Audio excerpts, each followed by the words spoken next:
Hey there guys, this is Tausif Ahmed and I'm here riding the Royal Enfield Meteor 350. So it's 2:34 now, okay?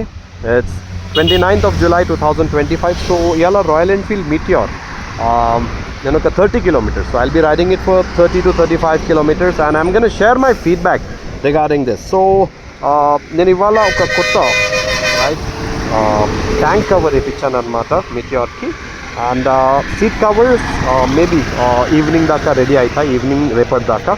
So I'll be riding this motorcycle and నేను review feedback అనొచ్చు share చేస్తాను. So as of now the bike is not so good to ride in city because the suspension కొంచెం stiffer side మీద ఉంది, all right. And though the riding position is good cruiser లాగా, but నాకు నిజంగా చెప్పాలంటే Avenger దీనికంటే ఇంకా comfortable అనిపించింది. All right, so let's start.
So నేను బైక్కి దాదాపు 23 కిలోమీటర్స్ నడిపాను. ఆల్మోస్ట్ 20 కిలోమీటర్స్ అయితే లిటరల్గా హైవేనే ఉండే అనమాట. సో బేసికల్గా మనం కనుక చూసుకుంటే అండి, మెయిన్ థింగ్ బైక్లో నాకు నచ్చింది ఏంటంటే first thing comfort, riding posture. తర్వాత ఇంకొకటి ఏంటంటే bike actually gives you confidence. ఎందుకంటే ఫ్రంట్ ఫుట్ పెగ్స్ ఉన్నాయి కదా, ఫ్రంట్ సెట్. ఆల్ రైట్, దీనివల్ల ఏంటంటే మీకు it's gun give you confidence and క్యాజువల్గా లిటరల్గా చెప్తున్నాను కదా, మొత్తం బిందాస్ రైడింగ్ పోస్చర్ అంటారు కదా, అలా ఉంది. ఇంకొకటి ఏంటంటే బైక్లో నాకు నచ్చింది main braking, because the rear brake is very big. Okay, front brake కూడా ఉంది, పెద్దగా ఉంది. And I think it's 300 mm రఫ్లీ and dual channel ABS as standard. దానివల్ల బ్రేకింగ్ చాలా పవర్ఫుల్ అయిపోయింది వెహికల్ది. ఇంకొకటి ఏంటంటే థంప్ అయితే ఒకటి అంత నాకు నచ్చలేదండి, బికాజ్ J సిరీస్ ఎంజిన్స్లో ఆ పాత రాయల్ ఎన్ఫీల్డ్ థంప్ లేదు. యాక్చువల్గా చెప్పాలంటే నా హోండా 350 RS థంప్ దీనికంటే చాలా బెటర్ ఉంది, రైట్. ఇంకొకటి ఏంటంటే బైక్లో నాకు నచ్చినాయి నేను చెప్పాను. Things which I did not like మెయిన్గా ఏంటంటే అండి, రియర్ సస్పెన్షన్. హైవేలా ఇట్స్ ఓకే, కానీ హైవేస్లో కూడా కొన్ని చోట్ల రోడ్స్ పాడై ఉంటే the suspension is giving up, అంటే వెనుక కొంచెం మైల్డ్గా పెయిన్ అవుతుంది. మీరు వేరే రివ్యూవర్స్కి కూడా చూడండి, ఇఫ్ సమ్మన్ ఈజ్ ఎక్స్పీరియన్స్డ్ వాళ్ళు తప్పకుండా చెప్తారు. మీటిఆర్లో ఒక పెద్ద డ్రాబ్యాక్ చెప్పుకోవచ్చు suspension, stock suspension setup it is not soft అనమాట, చాలా హార్ష్ ఉంది. అంటే రివర్స్కి ఇట్లా కొడుతుంది అనమాట. గాలి కూడా బాగానే ఉంది, కానీ ఏంటంటే యావరేజ్ గాలే పెట్టాను నేను, కానీ ఏంటంటే the rear suspension setup is very stiff అనమాట. సో ఈ బైక్ మీద మనం హైవేస్లో స్పెసిఫిక్గా ఉంటేనే రైడ్ చేయొచ్చండి, కానీ సిటీస్లల్లో ఎక్కడైతే రోడ్లు చాలా పాడున్నాయో అక్కడైతే నడుపుడు ఇబ్బంది కొంచెం. ఎందుకంటే నా Platina suspension is way better than this. ఎందుకో మళ్ళీ క్రూజర్స్కి కంపెనీస్ మంచి సస్పెన్షన్ సెటప్ ఇవ్వాలా, నో డౌట్ అడ్జస్టబుల్ ఉంటుంది, కానీ ఏంటంటే stock setup is not good అనమాట. Okay, I definitely notice that. So మీరు ఎప్పుడైతే టూరింగ్ తీసుకెళ్తారో చాలా జాగ్రత్తగా ఉండాలి, ఎందుకంటే సస్పెన్షన్ నేను చెప్తున్నాను కదా, చాలా లాంగ్ రైడ్స్, చాలా బ్యాడ్ రోడ్స్ ఉంటాయి, it's not at all suitable అండి. ఓకే, అది 6 స్టెప్ అడ్జస్టబుల్ ఉంది, కానీ stock setup is very harsh అనమాట. ఓకే, అండ్ మిగతా విషయాలు మాట్లాడుకుంటే bike build quality good enough. Okay, 2.68 lakh పడ్డది మనకు వరంగల్లో ఆన్ రోడ్ ఈ motor cycle.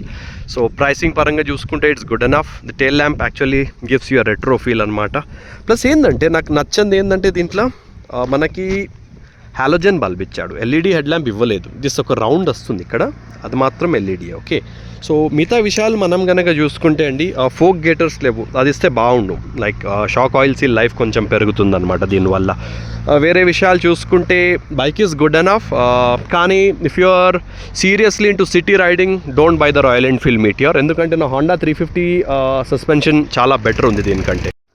So seat height మనకి 765 mm తక్కువనే ఉంది. గ్రౌండ్ క్లియరెన్స్ రఫ్లీ 168 to 170 mm, more or less like the Honda CB350 RS. Weight కనుక చూసుకుంటే అదే 195 kgs ఫుల్ ట్యాంక్ తోటి అవుతుంది bike. So it's actually good, all the other parameters are good. Main drawback చెప్తే సస్పెన్షన్ ఒకటి, ఓకే, మీరు software side adjust చేసుకుంటే it's better అనమాట. All right. అండ్ ఇంకొక డ్రాబ్యాక్ నేను చెప్పేది ఏంటంటే quality of the exhaust looks thin అనమాట. ఇక్కడ చాలామంది రిపోర్ట్ చేశారనమాట లాంగ్ టర్మ్ యూసేజ్లో ఫైర్ బాల్ బేసిక్ వేరియంట్కి యూ గెట్ బ్లాక్ ఎగ్జాస్ట్, మొత్తం వాళ్ళకి రస్ట్ వచ్చేసి పాడైపోయింది అనమాట. So these kind of things like shouldn't be happening అనమాట. ఓకే, అది ఎందుకు అవుతున్నాయి మళ్ళీ పువర్ క్వాలిటీ వల్ల అవ్వచ్చు. And that's it for today. All right, ఏమైనా క్వశ్చన్స్ ఉంటే అడగండి. All right, so ride safe, God bless, take care. Suspension setup ఒకటి మేజర్ డ్రాబ్యాక్ ఈ బైక్లో, మిగతా అన్నీ they are good enough. Okay, LED head lamp ఉంటే బాగుండు. ముందు స్పోక్ వేరియంట్ వస్తుంది మనకి మీటియర్లో, దాంట్లో they are giving LED head lamp అనమాట. ఇప్పుడు హంటర్కి కూడా ఇస్తుండ్రు. అండ్ ఇంకొకటి చెప్పుడు మర్చిపోయాను, అసిస్టెంట్ స్లిప్పర్ క్లచ్ ఈ బైక్లో లేదండి. దట్స్ అ బిగ్ డ్రాబ్యాక్ అనమాట.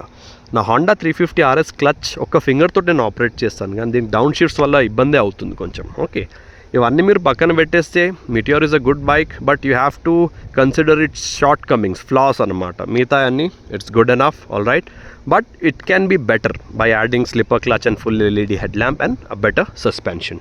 సో కొనొచ్చా అంటే తప్పకుండా కొనొచ్చండి, టూరింగ్కి బెటర్, రైట్. కానీ మళ్ళీ చెప్తున్నాను, suspension is not so good. All right, you have to remember this, keep in mind. మీరు ఎప్పుడైనా ఏ బైక్ అయినా కొనక ముందు just have a test ride, do a test ride and purchase it అనమాట. Okay, goodbye. So exhaust sound మీకు వినిపిస్తాను చూడండి, థంప్ అసలుకి లేదు.